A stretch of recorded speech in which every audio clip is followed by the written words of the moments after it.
What's going on, guys? Gomes here, back again on another MLB The Show 19 Diamond Dynasty video. Today we are going to talk about a massive crash coming to the market very soon. So this is going to be a great time for you guys to cash in and make a ton of stubs. Quickly, if you guys could leave a like down below on this video, definitely helps me out a ton. And if you guys are new to the channel, also make sure and hit the subscribe button. Would mean a lot to me if you guys would do that. But of course, talking about this major market crash that is going to be happening in MLB The Show Diamond Dynasty, there's a lot of stuff coming this week. Of course, you guys can always check the handy dandy schedule right over here. You can see that we have the Stubs sale ending, which is going to be big. We also have the ranked seasons, and we have more finest flashbacks. All of this is going to accumulate into a big market crash, and I'm here to tell you why. So let's first talk about the Stubs sale that is going to be ending. Now, this of course has been going on for about 2 weeks now.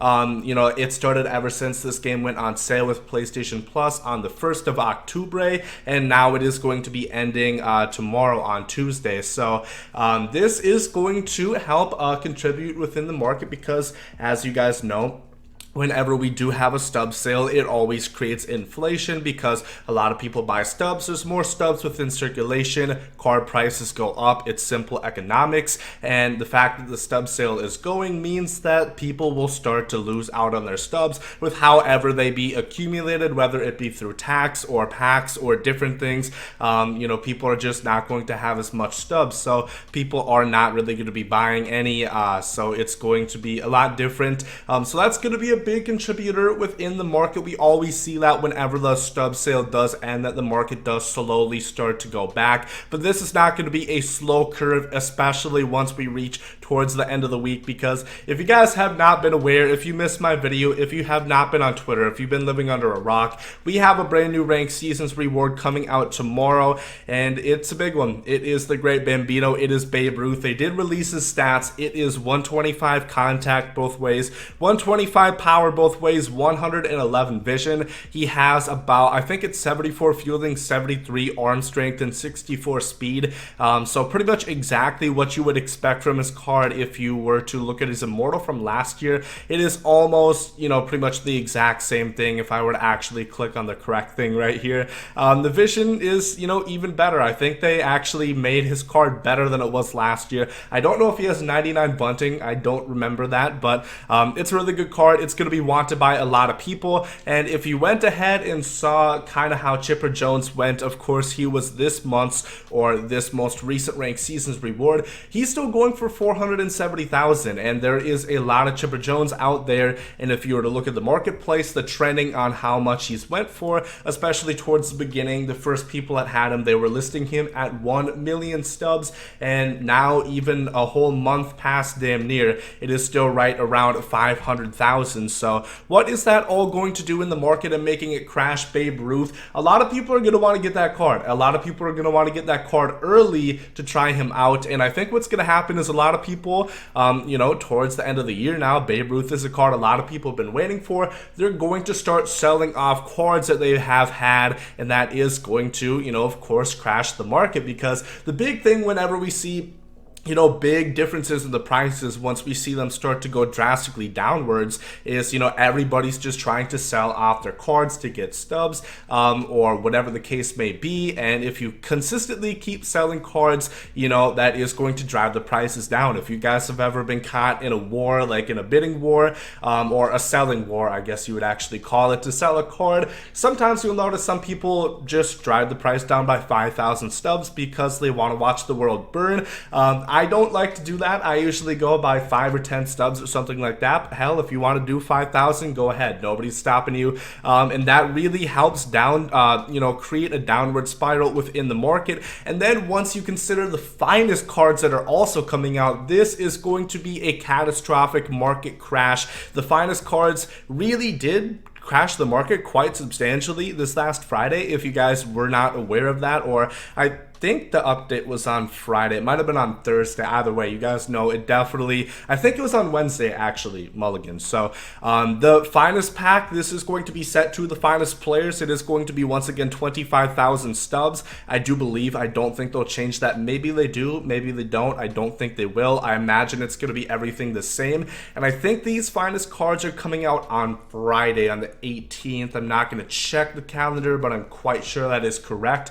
So yeah, it is going to be pretty big for the fact that, you know, really within set one, we just saw a lot of the bum teams, for lack of a better term, you know, teams that didn't make the playoffs, teams like the Tigers, teams like the Orioles that, you know, had to get a card and the overalls aren't that high, you know, 94 overalls. But now we're going to start getting to, you know, those middling teams that just missed out on the playoffs, and we're going to see a lot better cards. So if that's going for 25,000 stubs and we're seeing, you know, like 95, 96, you know, plus cards within the base round, it is just going to cause a really big, you know, storm within the market, and it is going to cause prices to go up. So all that being said, what I do recommend that you guys do is that you sell your team, that you sell some of your cards that are sellable, especially, once again, I always talk about if you're one of the newer players and you really only have gold players, I don't think you really need to participate within this, just because golds, you know, the value in golds really is not there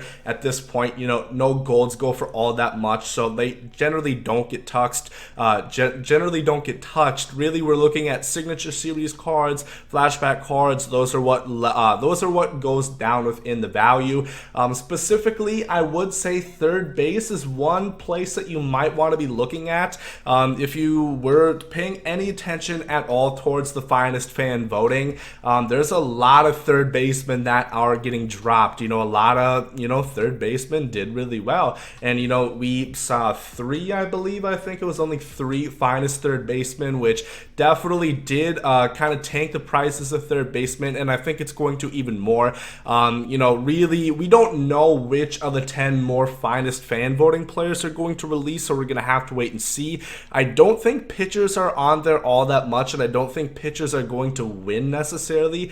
We only saw one pitcher actually win the finest fan vote within the first one, that is Matt Boyd from the Tigers. But to be fair, who the hell else is going to win the Tigers fan vote? It was Spencer Turnbull, Matthew Boyd, or Nico Goodrum. So, you know, it's really the lesser of the worst evils at that point. But I do expect outfielders to also be going down, because we always see a bunch of outfielders. And then you can also imagine with Babe Ruth coming out, which I do believe he is confirmed to be a left field primary. I know there's some people wondering, some people kind of curious about that, so I do think he is a left field primary. If you put him in right field, he is going to drop down below to bronze defense, so I don't know how you guys are going to do that with Ted and Babe. I don't know, it's tough to say. They're the best bats in the game, but at the same point, I don't know if I want to take that much of a hit defensively, but I'm definitely going to be trying out Babe Ruth and seeing how he plays. It's really hard not to. He can play first base though, that's the important thing, and he's going to have, I believe, 69 defense there, so that's going to be really interesting. So first baseman as well is another position that is probably going to be going down in price. You know, they're not exactly an expensive position to begin with, just for the fact that there are so many damn good first basemen within the game. It's really hard to maintain value and consistent stock within first baseman, because they do always seem to crash, because we get new first basemen all the time. But those are a couple positions in particular that I would expect to go down. As far as catchers go, I don't really think there's going to be too many catchers that win finest fan voting, but overall, I would just say if you have cards that are sellable, I do think it is a good time to sell those. You know, I'm kind of upset that I didn't sell Jose Reyes, because his price went down like 50,000 or so after the last finest, and this is going to be even bigger. So I'm definitely going to be taking some of these cards. Like Jose Reyes is still sellable for me. Otherwise, I think there's not a lot of my relievers are sellable, like Kenley Jansen, Wagner, Aroldis Chapman. So really, if you have high diamond signature cards, high diamond flashbacks, I do think it is a good time to sell them. And what you do then after it kind of settles a little bit, it's tough to say because I don't know a time that it's really going to settle, but I would imagine towards the end of the week, after people have kind of got their jollies in and bought their finest packs, then at that point you can start to buy these cards back and you are going to be making profit on them. Or if you don't want to buy them back, if you have new finest cards that interest you more than the cards that you sold, or you just really don't like those cards and this is just a good time to dump them before they go down in price, that's not a bad idea either. You know, just like I said with Jose Reyes, I do like the card, but at the same point, now he has significantly decreased in value from whence I bought him. So I think I bought him for right around 150,000, and now he's going for less than 100,000 sell now. And if you consider after taxes, I would only be making like 85-some thousand off of Jose Reyes. So definitely would recommend that you guys get on the look for this. Like I said, Babe Ruth is coming into the game tomorrow. I don't expect that this would be a necessarily immediate impact. I think this is more so going to hit towards the end of the week once these finest players are released onto the game. You know, once that pack is out, once players are start going for this, that is when it's really going to hit. So once you're seeing this video, it is a perfect time for you guys to start selling off those players and start investing in your future. A lot of stubs to be made. The more cards you have available to sell, the more you are going to make in the long run. So let me know down below in the comment section what you guys make out of this. Are you guys excited for Babe Ruth? And let me know some more finest predictions as well in the comment section. Who are you hoping to see within set 2? But if you guys enjoyed this video, make sure to leave a like down below. Hope you guys have a great day. There goes some out. Yay! Love is love, and hate is hate. To die is an awesome adventure, and I can hardly wait. Earth is a prison, I need a great escape. You know I'm in my zone when I'm up in outer space. You know I'm in my zone when I'm up in outer space. You know I'm in my zone when I'm up in outer space. You know I'm in my zone. You know I'm in my zone. I took a bite of the glory.